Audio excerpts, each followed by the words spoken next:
Democratic Congresswoman Rashida Tlaib is pushing back against Republican accusations of anti-Semitism after making some controversial comments about the Holocaust during a podcast interview. Speaking on Yahoo News' Skulldoggery podcast, Tlaib discussed the creation of the State of Israel in 1948 and noted the violence against and dispossession of Palestinians, according to her, that accompanied its founding.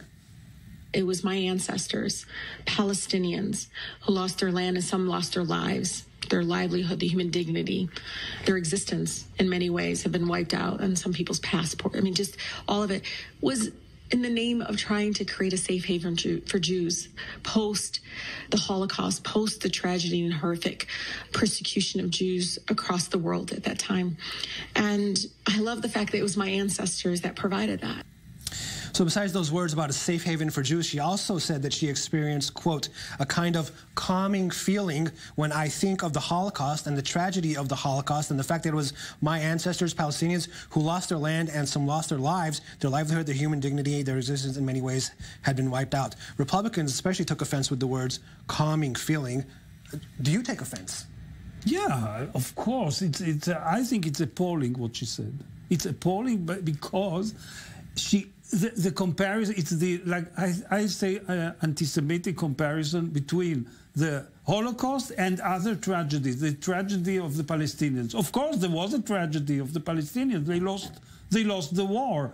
Okay, but other peoples and nations lost wars too. Okay. She's hitting back. She went to Twitter today. She said, policing my words, twisting and turning them to ignite vile attacks on me will not work. All of you who are trying to silence me will fail miserably. I will never allow you to take my words out of context to push your racist and hateful agenda. The truth will always win. Danny? Actually, she is the racist, and she is despicable, and she has to learn her history. When she talks about Palestinians' rights, I mean, they're Jewish rights. They were Jewish Palestinians and Arab Palestinians. So in a way, you can say the Independence War 48 started as a civil war where the Arabs, neighbors, tried to kill the Jews. Now, I have to remind her that it was the Palestinian leader.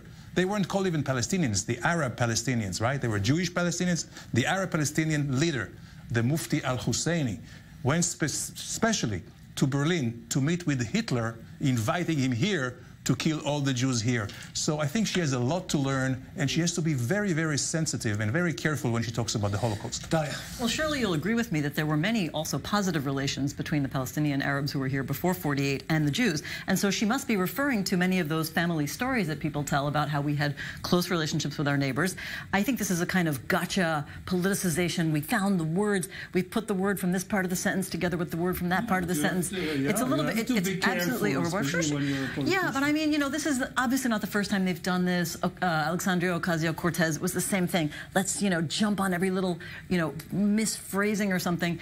I think that she also, in the very same sentence, talked about her own tragedy. So if she's using the words calming in relation to her own family's tragedy as well, she clearly didn't mean it just about the Holocaust. The other thing that she talks about is not denying Jewish rights. In fact, she was saying she feels comforted by the fact that her people, as she sees it, gave what she thought was giving comfort to them. That was what she liked about it. She didn't deny Jewish rights. There isn't a direct connection between the Holocaust and the foundation of Israel and the war of...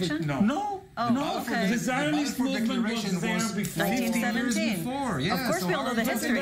I'll tell you why. Because I study a lot of unrecognized states, and many of them try to generate. Israel was re-established. But many of them also languish without being recognized by the world. I want to ask you one last question to all three of you, because you mentioned Alexandria Ocasio-Cortez and these new congresswomen from the Democratic Party beside Tlaib, Ayalon Omar as well. Not to mention the 2020 candidates who have already spoken against some of Israel's policies. Should Israel, Danny, be concerned about the path that the Democratic Party is going down? Absolutely. And I think if I were now the ambassador in Washington, I would do everything to reach out to the Democrats.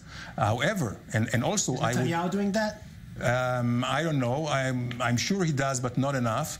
And I think the issue is to get the mainstream Democrats to isolate those radical anti-Semitic three: Ocampo, Tlaib, And the other one evidence of the antisemitism that we're talking about. Is already, he's given up on that. He's given up. He's more with the Americans. He's more with the conservative Americans than the. Well, you asked if I think you tried to say the mainstream Democrats should be isolating the further left-wing Democrats. I think that if you're going to ask about whether Netanyahu should change path with relation to the Democrats, I think that Israel should be changing path with relation to its policies. I don't think these policies are helping Israel or the Palestinians or the Americans. They're certainly not helping Americans in their foreign relations.